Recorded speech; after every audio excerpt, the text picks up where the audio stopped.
you don't see how this person like truly lives. Are we live right now? By the way, Yes, okay. yeah. I was like, this is actually pretty good conversation. Oh yeah, no, I started it a while ago. I figured I just started it right away. It's Okay. kind of nice to just start it and not say anything. You know what I mean? Yeah. Okay. I don't know. Yeah. I was like, this is really good content. I didn't want to have to all repeat ourselves, but no, Danny. anyway, yeah. So, yeah, you do get to see a different side of someone. I think I've never lived with a girlfriend, yeah. and I don't know if it's being a commitment phobe Right. or what it is, or I've had the opportunity and I just kind of never have done it, but but yeah, I think when you're around someone like all that time versus them coming over, like you were just talking about, it's totally different.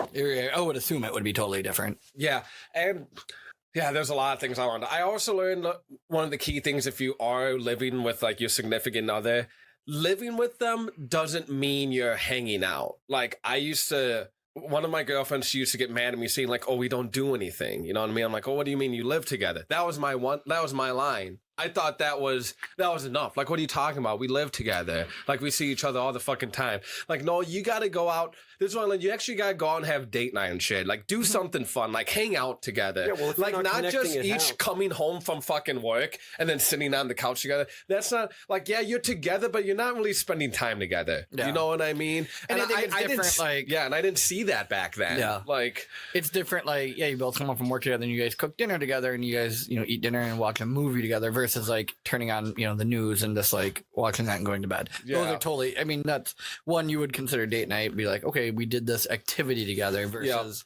we just mindlessly checked out at this point. Mm-hmm. So, Like, well, how long did you and your girl live together? The whole time? Yeah. I'm sorry, your ex-wife, I should say. No, about a year.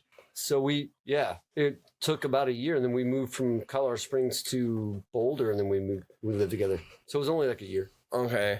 Yeah, the smallest things, like you put the peanut butter in the wrong spot, dude, that shit starts a fight sometimes. And it sounds so petty, right, over time. But like I've been over to my friend's house, like again, like we were younger, like mid to early 20s, like at the time. I was shouted to my homie Brian, actually, and I remember this one moment, like specifically for whatever reason, and his baby mama at the time, like yelled at him because like he didn't like.